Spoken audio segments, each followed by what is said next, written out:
النهارده بقى هنعمل قرنبيط القمر ده. انا بسميه قرنبيط الكنتاكي. شايفين جماله وحلاوته يا جماعه؟ بصوا الجمال والحلاوه، يا جماله يا حركاته يا تكاته. يلا بينا نشوف القرنبيط القمر ده عملناه ازاي، الطريقه والمقادير بتاعتها ازاي. بصوا تحفه.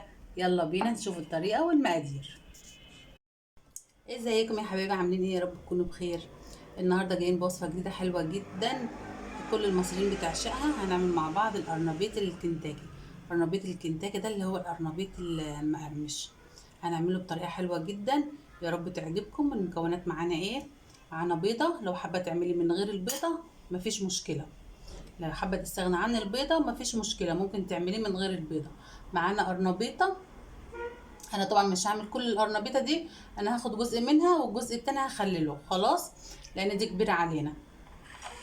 معايا معلقه كمون صغيره كده هرم مليانه، ومعانا معلقه بابريكا صغيره، ونص معلقه فلفل، عايزه تزودي الفلفل انت زودي، ومعايا معلقه كبيره كركم، ومعايا نص معلقه صغيره كاري، ومعايا معلقه كزبره ناشفه، ومعايا ملح حسب الرغبه، الملح طبعا حسب الرغبه، ومعايا بيكنج باودر، هنحط البيكنج باودر برضو على الخلطه، ومعايا توم باودر وبصل باودر اهو. خلاص يبقى دي المكونات اللي احنا هنحتاجها. ومعايا بقدونس، عايزه تحطي بقدونس بس حطي، عايزه تحطي خلطه المحشي اللي هي بقدونس وشبت وكزبره حطي. انا حاطه هنا بقدونس بس خلاص. ومعايا نشا ودقيق، هنشوف النشا هناخد قد ايه والدقيق هناخد ايه، بس نستبعد الحاجه دي دلوقتي اهو. هنسيب دي كده هنا. انا بسخن الميه اهي بغليها للقرنبيط، على بال ما تسخن هقول لكم هنعمل ايه. ده نشا اهو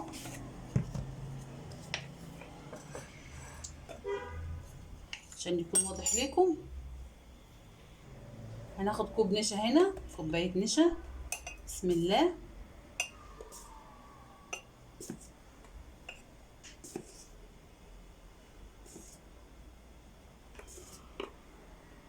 اهي دي كوبايه نشا اهي. خلاص كده خلصنا النشا. هنحط على كوبايه النشا دي ايه؟ هنحط عليها كوبايتين دقيق.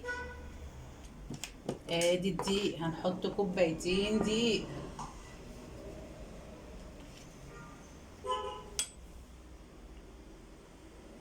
ادي كوبايه،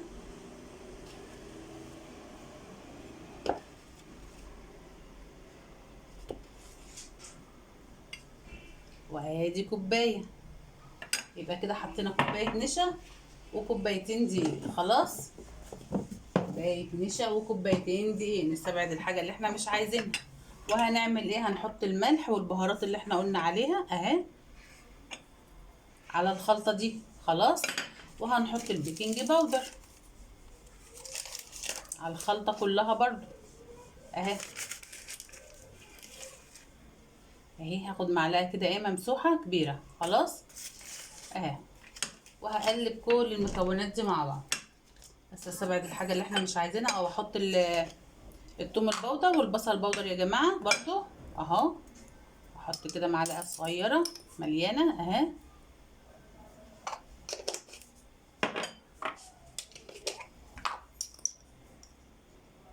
اهي. وهنقلب كل المكونات دي في بعضها. خلاص استبعد بس كده. اقلب كل المكونات دي في بعضها حلوه قوي. الكركم هتحطي معلقه كبيره مليانه هرمي خلاص، عشان هو اللي هيديلك اللون الحلو. والكركم طبعا يا جماعه في اكلنا زي ما انتوا عارفين احنا دخلنا على فصل الشتاء، والكركم بيقوي المناعه، وانتوا عارفين انا اقصد ايه. وطبعا الفيروس اللي داير اليومين دول صعب جدا، فالكركم هيقوي المناعه اهو. هنقلب المكونات دي حلو قوي. هتجيبي حاجه تحط فيها البيضه، وزي ما قلنا مش عايزه تحط البيضه ما تحطهاش. خلاص مش عايزه تحط البيضه وما تحطهاش. هرب البيضه دي قبل ما احط عليها المكونات اللي انا هحطها. خلاص يا حبايبات انا حطيت البيضه اهو. هحط بقى ايه؟ هحط نص كميه الدقيق بالنشا اهو هنا كده، نص الكميه الخلطه اللي انا عملتها دي نصها، وهسيب النص التاني ناشف زي ما هو. خلاص اهو على البيضه دي انا خدت كده نص الكميه اهو. بصوا هنعمل ايه دلوقتي؟ هجيب كوبايه ميه. انا عايزه الخلطه دي اللي انا حطيتها دي في البيضه، عايزاها تبقى زي البانكيك كده. خلاص، هحط كده شويه ميه وهقلب. انا عايزه الخليط ده يبقى زي خليط البانكيك. عارفين البانكيك بيبقى ازاي؟ السمك بتاعه انا عايزاه يبقى كده اهو. وهحط البقدونس عليه بس بعد ما اعمل الخلطه اهو. شايفين سمك العجينه اهو زي عجينه البانكيك بالظبط اهو. هنعمل ايه دلوقتي؟ هحط شويه بقدونس اهو كده على الخلطه اهي. زي ما قلت لك، عايزه تحطي بقيه عايزه تزودي الخلطه يعني بحب شبت وكزبره خضراء، حط كده. انا هكتفي بالقدر دون اهو بس كده. انا بقى كده هقطع القرنبيطه اهو.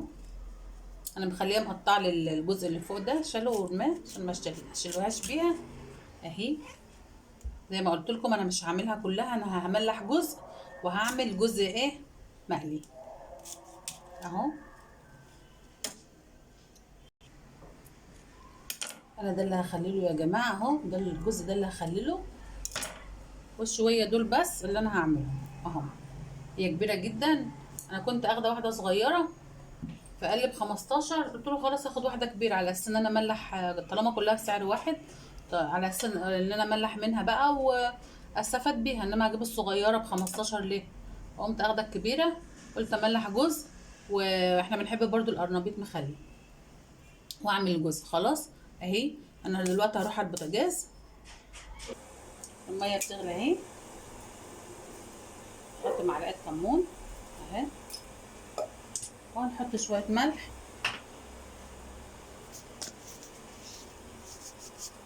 بس كده. وهجيب بقى القرنبيط بسم الله وهنزله اهو.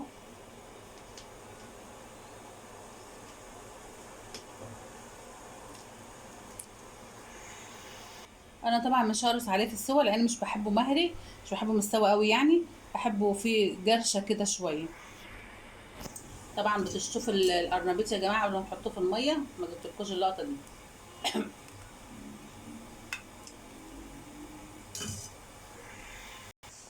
بصوا سوف اكتفي بهذا القدر من السلق. طلعه بقى كده في مصفى اهو.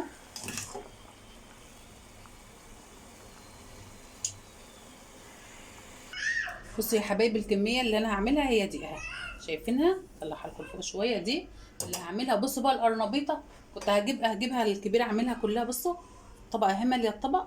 بصوا ده بقى اللي انا هملحه خلاص. هجيب بقى الزيت، زيت غزير كده اهو، واولع عليه. بصوا يا حبايبي على ما الزيت يسخن، شايفين؟ احط بقى القرنبيط في الخلطه اللي انا عملتها دي. انا عايزه اوريكم اهو. القرنبيط احطه في الخلطه دي اهو، هشربه بالخلطه دي كلها وهطلعه احطه في الدقيق اللي هو الجاف، بقيه الخلطه اللي احنا عملناها. شايفين اهو؟ بصوا اطلع كده في الدقيق، انا بس بوريكم دي اهو. اهو في الدقيق كده اهي.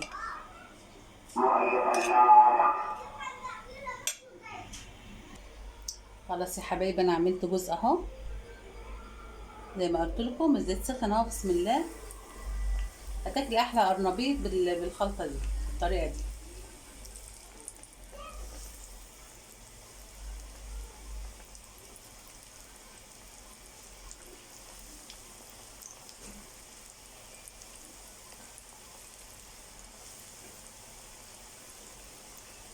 حطي في الخلطه وتطلعي تحطي في الزيت، حطي في الخلطه وتطلعي تحطي في الزيت، في الدقيق يعني، في الخلطه اللي هي العجينه دي اللي زي البانكيك، وبعدين تطلعي تحطي في الدقيق بقيه الخلطه اهي، وتحطي في الدقيق على طول، في الزيت على طول. اهو. يعني انا جيت شغاله بحط بعمل اهو انا الخلطه، وجيت شغاله بحط في الزيت.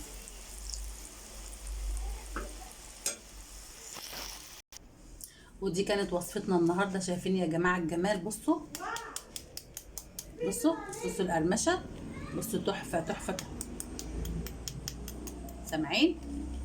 اهو القرنبيط بتاعنا الجميل القمر اللي احنا عملناه بطريقه كنتاكي اهو. بصوا الكاميرا بتظلم، من بعيد بتظلم، شايفين من قريب؟ بصوا الشكل والشكل بتاعه تحفه تحفه.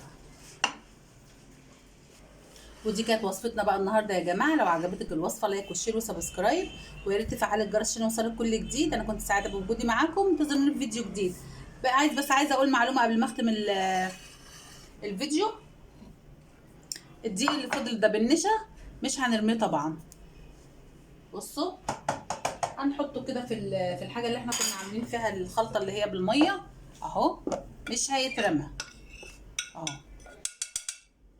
اوعي ترمي حاجه، الحاجه غاليه. وهتحط عليه ميه لغايه ما يبقى معاكي من نفس العجينه زي البانكيك، وهتحطيه في كيس وهتشيليه في الفريزر. هتيجي تعملي قرنبيط تاني هتحط عليه بيضه، وهتعملي يعني هتزودي الكميه بعد كده وتاخديه للقرنبيط تاني. يعني انا دلوقتي هحط عليه شويه ميه وارجع يعني احطه في الفريزر لغايه ما يبقى زي عجينه البانكيك، واعمله واعينه في الفريزر ويبقى ايه استخدمه مره ثانيه. فمش هنرمي حاجه خلاص يا جماعه. وده انا هخلله مع نفسي. انا خليت، شايفين القرنبيطه قد ايه يا جماعه؟ هخلله مع نفسي وخلاص كده، لان انا عاملاه معاكم قبل كده. انتظرونا في فيديو جديد. سلام عليكم.